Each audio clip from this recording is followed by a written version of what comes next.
everyone that is special. A chocolate so special, you call it Ravello. Kelaniya විශ්වවිද්‍යාලයේ ජානක බණ්ඩාර සහ රුහුණු විශ්වවිද්‍යාලයේ සිසිත ප්‍රියංකර ශිෂ්‍යයන් යතුරුපැදියකින් ගමන් කරමින් සිටියේදී ජීවිතක්ෂයට පත්වන්නේ ගම්පහ ඉඹුල්ගොඩ ප්‍රදේශයේදී.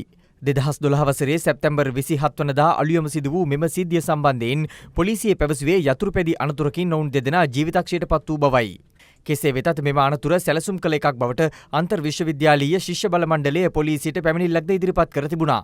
මේ අතර පොලිස් මූලස්ථානය ඊයේ නිවේදනය කළේ අගතියටපත් පාර්ශවයේ ඉල්ලීම මත මෙම ශිෂ්‍යයන් දෙදෙනාගේ මරණය පිළිබඳ විමර්ශන කටයුතු පොලිස්පතිවරයා අපරාධ පරීක්ෂණ දෙපාර්තමේන්තුවට බහර දුන් බවයි. මේ ශිෂ්‍යෝ දෙන්නා මියගිය අවස්ථාවේ සිටම හැම දෙනාම මතු කරා මේක මිනිමැරුමක්. එතනට විනිශ්චයකාරවරයා එන මොහොත වෙනකොට සියලු සාක්ෂි මැකුවා පොලිසිය මැදිහත් වෙන්න. ගිය අවුරුද්දේ ශිෂ්‍ය ව්‍යාපාර අපරාධ පරීක්ෂණ දෙපාර්තමේන්තුවට පැමිණිල්ලක් කරා මේ සම්බන්ධ මැදිහත් වෙන්න කියලා ඒත් මැදිහත් උනේ නැහැ. දැන් පොලිස්පතිවරයා කියනවා අපරාධ පරීක්ෂණ දෙපාර්තමේන්තුවට පරීක්ෂණ බාර දීලා තියෙනවා. ඒ නිසා මාර දෙයක් වෙයි කියලා. දැන් පොලිස්පතිවරයා උගුරට හොරා බෙහෙත් කන්න ඕනේ නැහැ. එයා දන්නවා මේක මිනිමැරුමක් කවුද මැරුවේ කියලා දන්නවා. මේ සැලසුම් කරන ලද රියානතුරු අපිට නැවත බල කරන්න තියෙන්නේ මේක ගැන පරීක්ෂණ කරනවා කියලා සංදර්ශනයි විකාරයි කර ඉන්නේ නැතුව ඇත්තට පරීක්ෂණයක් කරනවා නම් කරලා පෙන්නන්න කියලා. දැන් තාජුදීන් ඝාතනය ගැන ලොකු කතාවක් කිව්වා පරීක්ෂණ නැහැ. ලාසන්ත වික්‍රමතුංග ඝාතනය ගැන අවුරුද්දක් ගිහිල්ලත් මුකුත් පරීක්ෂණ නැහැ. එකපාරටම ඔන්න දැන් චිත්‍ර දෙකක් එළියට දාලා. හොයන්න අපිට ඔත්තුවක් දෙන්නත් පුළුවන්. මාධ්‍ය වලින් මතු කරා මේ මිනිමැරුම් වලට සම්බන්ධයි කියලා කැප්ටන් තිස්ස කියලා කෙනෙක්. එයාගේ පින්තූරේ තමයි එක චිත්‍රයක තියෙන්නේ. දැන් පොලිසිය අලුතෙන් ඉගෙන ගත්තා වගේ ඔන්න දැන් චිත්‍රයක් ඇඳලා දාලා තියෙනවා.